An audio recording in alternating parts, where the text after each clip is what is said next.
basically, if this goes away, it's going to be like Draco again. God, I miss my babies.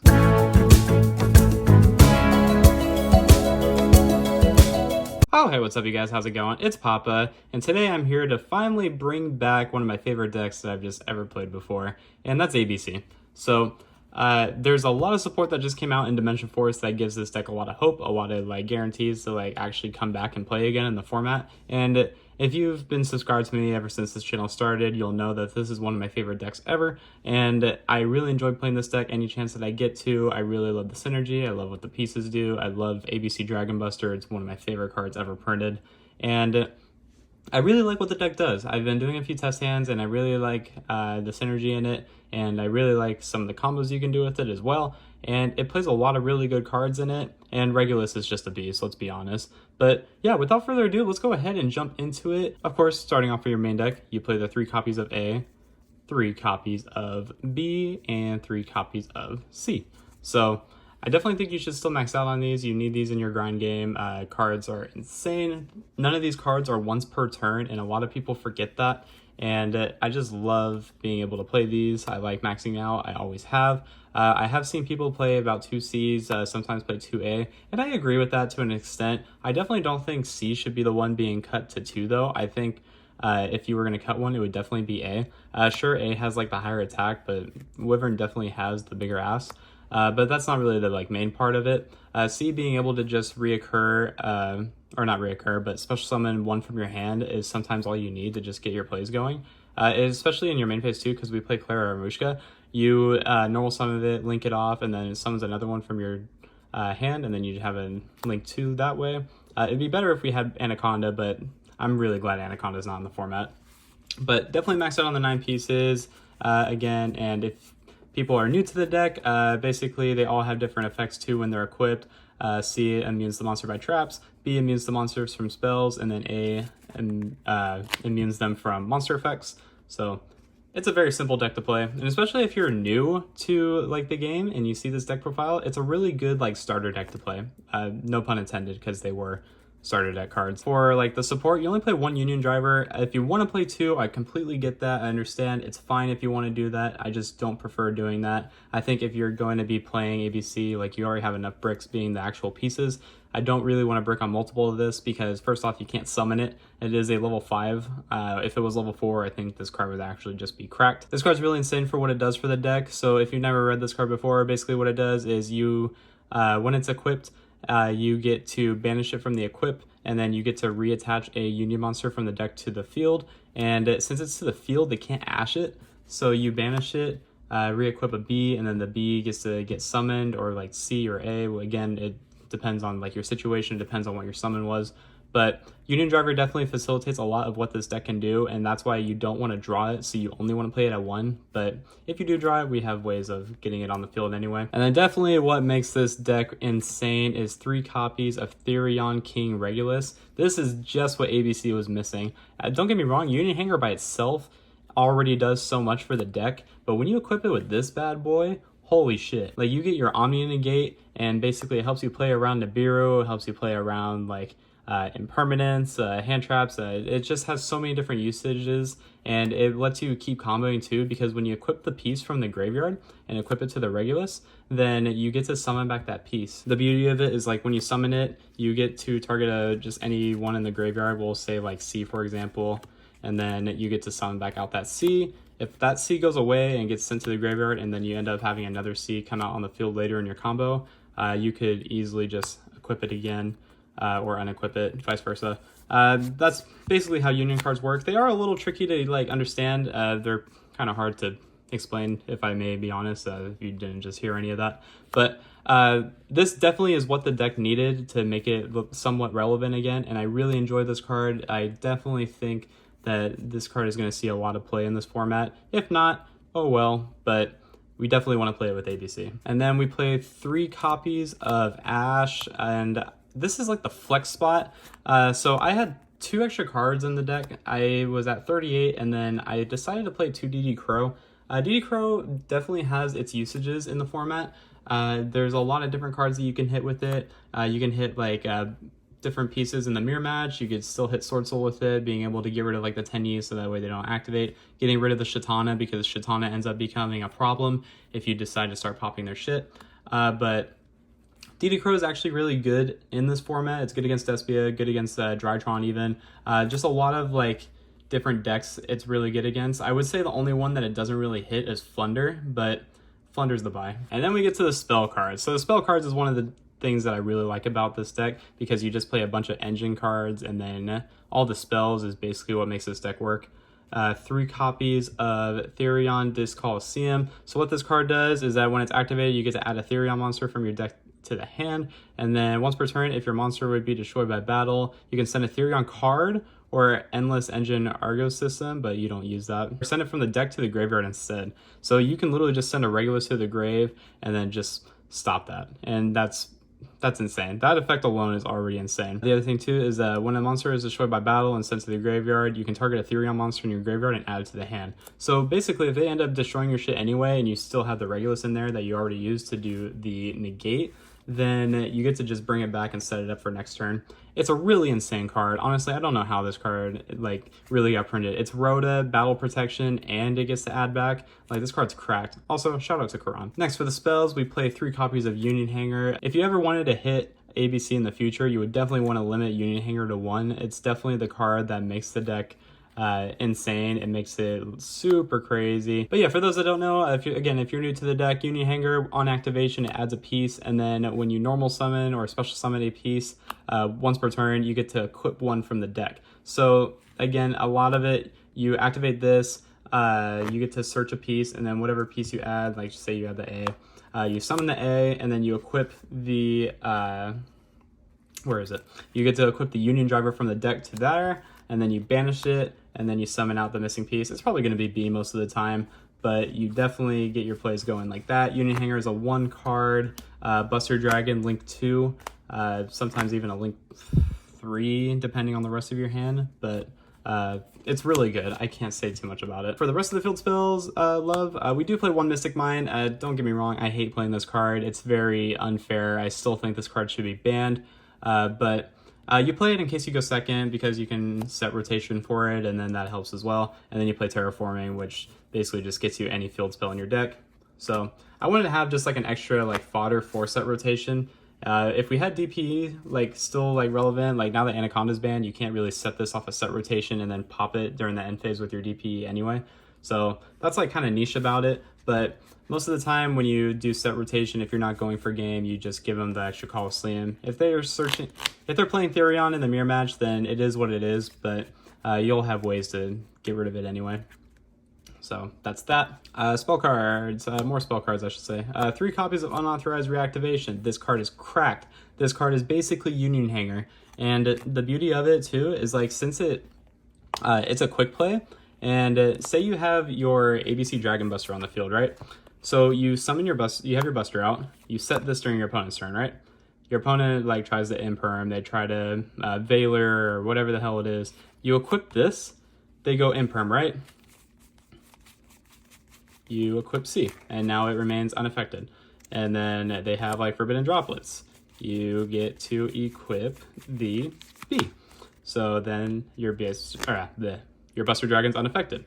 So this again, and if you do A, they activate a monster effect. You know the shit now. So the other beautiful thing about Unauthorized Reactivation is that if you draw the driver somehow, it's 40, so I mean it could come up. But if you draw the Union Driver, then you can activate this and equip the Union Driver from the hand to the field. Don't get me wrong, like that's definitely not the way you want to do it, but it is an option if you need it to be.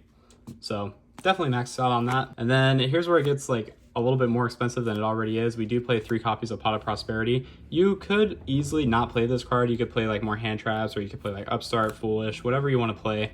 But I really like this card. It definitely helps out with the consistency of this deck, and I really love what it does. Being able to dig up to 6 cards into your deck is always fun, and we just want to max out on the consistency, because if you open up too many pieces but not a way to like combo with Union Hanger, Coliseum, then you're just gonna have a bad time. Speaking of bad time, again, I do apologize. There's not really a lot of good usages that you could switch this out for. If you don't have droplets, I completely understand. You could play Chalice, but when you're playing ABC and you can send pieces, it's just a lot more bang for your buck. I definitely feel like you should definitely be playing this if you're playing ABC. Like I was playing Chalice and Sword Soul, but that was just because that was just the more correct one to do. But when you're playing ABC, it's great because you send it from the field and then you get your effects in the graveyard. Super broken card, but definitely max out on that. And then lastly for the spells, one Call by the Grave because it's somehow not banned.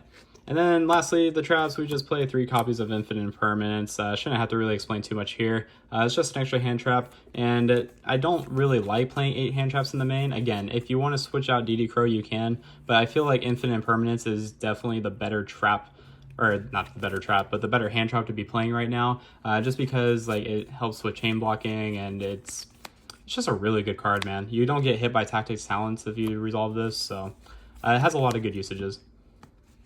That's it for the main deck. Again, 40 cards in the main, very nice and simple, self-explanatory. It is rather, again, not the most budget alternative way of playing this deck.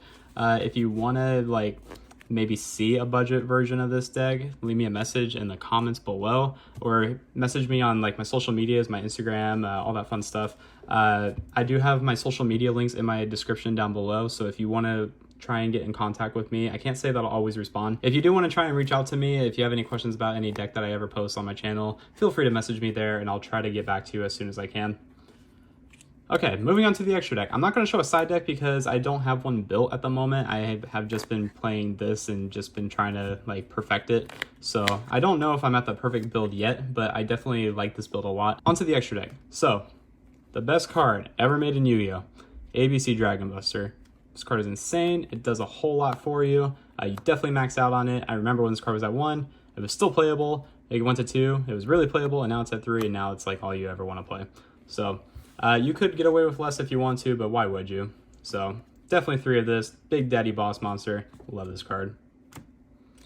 1 Clarion Rushka. So this is like essentially when you were playing like Phantom Knights and you had to get your Phantom Knight in the graveyard to get your searches by playing Almirage. So this is like ABC Almirage technically. You link summon this during your main phase 2 when you're going second, get your piece into the grave, trigger the piece depending on which it is, and then you just combo off from there depending on the rest of your hand. Really good card. I definitely think like you should definitely play it just in case. 1 Masquerena, this is like your bread and butter basically. You end on this almost every time, and this card just does a whole lot for you. Buchinki Ahashima. So there's a really cool combo that I saw a guy on YouTube play. I'm sorry I forgot your name, but you have a really cool combo and I really like the idea of it. So you play Ahashima, and what it does is that it summons 2 level 4s, 1 from the hand, 1 from the graveyard, and it helps with chain blocking too. You summon 2 level 4s, 1 from the hand, 1 from the graveyard, and then you automatically make an Xyz monster, and then it just basically gets you another body on the field, and then you just link off that way too. So it's a really good card. If I ever like do a live duel, you'll probably see me do the combo with it, but definitely has a lot of usages. 1 Platinum Gadget. This card is insane. I don't think the deck would be honestly really playable without this card. I think this card is insane. It's really good. It facilitates a lot. Being able to summon a gadget from your hand actually comes up a lot, and it basically when you make your first Link 2, you summon this, you try to chain block. I mean, most of the time you're going to be summoning out the C if you have the extra piece in hand, and then you'll activate the gadget to summon the other one, and then make your Ahashima. Ahashima does its combo, and then you eventually end up into a Masquerena. So these cards are your more essential like turn 1 Link 2s. Definitely want to max out, or not max out, but you definitely want to play them. Next we play a Lina the Light Charmer, the Lustrous. This might come up, I don't know. This is kind of like the flex spot in the deck right now. I don't know how good it's going to be this format, but I definitely don't feel comfortable not trying it at least, just to see if it happens. 1 Cerberus, 1 Phoenix, and 1 Unicorn. So the Nightmares have always been really good in this deck in any way, shape, or form. They just really do a lot for you, and they all have different usages, and then plus you get to like co-link them, activate their effects that way. They do a hell of a lot for you, and then you just eventually link into your access code. So they definitely work a lot, and I definitely enjoy playing all of them. Speaking of the devil, we play the access code. Have to play it. It's one of the main OTKs with this deck. One Appaloosa, this is basically for like during your opponent's turn when you end on Masquerena with the Ahashima and the gadget. You basically activate the Masquerena, you link them, that, and this into your Appaloosa, and if you don't make the Appaloosa, then you can use, whoa, that's not it. If you don't end up making the Appaloosa with your Masquerena, what you could also be making, depending on your situation, is the Underworld Goddess of the Closed World. This card is cracked. Like, this card has always been an ABC card. Like, I get that, like, it's not really seeing a lot of play because you can't really do too much with it. Yeah, so this card is basically unaffected by all card effects unless it's specifically targeting this card. So that kind of sucks, but, like, you can only ask for so much with this deck. Quick effect once per turn. When your opponent activates a card effect that special summons a monster from the graveyard, you can negate the activation. So it doesn't destroy it, but I mean, like, it's in the graveyard anyway, so it doesn't really come up. But this card's really crazy. I really like what this card does, and definitely need to play it if you're playing ABC. The last card that I played in the extra deck, hear me out, this might look weird, it might look a little funny, but I played one Gear Gigant X. So if you, old school players, you know what this card does. It's a really broken card, and I really like this card a lot. I'm glad that I finally get to play it again. But when I was looking at that guy's video, what he did was he summoned Ahashima, and then when he summoned his 2 level 4s, he's activated he overlaid for Gear Gain X. You detach a material to search any level 4 machine or lower monster from your deck to the hand. So what it does, it basically adds you a discard fodder for your Dragon Buster, and that alone like just does so much for you. And then odds are, like, with the whole Regulus on the field, being able to take that monster that's equipped to it and unequip it and then summon it to the field, you use your Gear Gigant and then that extra summon monster to make your Masquerena. And then with that, your board would be like Masquerena, Ahashima here, and then the gadget with him pointing to both of these guys, and then basically you get the Regulus here. So this is essentially your end board, and then at that point you'll have enough material for your ABC, and then boom. So this is your end board a lot of the times, at least during my test hands, this has been like the end board. It's a really good board, if I may be honest. I mean, if I had DPE accessible easily, then I would definitely go for that. But since we don't, we have to make do with what we have. You could still play Fusion Destiny, you could still play Celestial, Dasher, all that to make DPE if you want. I personally don't want to do it because it was a lot easier to do with Anaconda, and I feel like that would be the correct way to do it if you were going to be playing it. But other than that, that's really it. So again, I'm not going to go over a side deck. I haven't built one for it, and I really like this deck a lot. I definitely want to try playing it for the current format. I don't know how it's going to do, but I mean, you never know unless you try. But yeah, guys, thank you so much for tuning into this video. Again, if you have any comments, if you want to try and find like a cheaper route, let me know down below. I'll try to see if I can find a like budget way of building this deck if you want to give it a try. But until next time, guys, this has been Papa, and I will catch you all in my next video. Take care, everyone.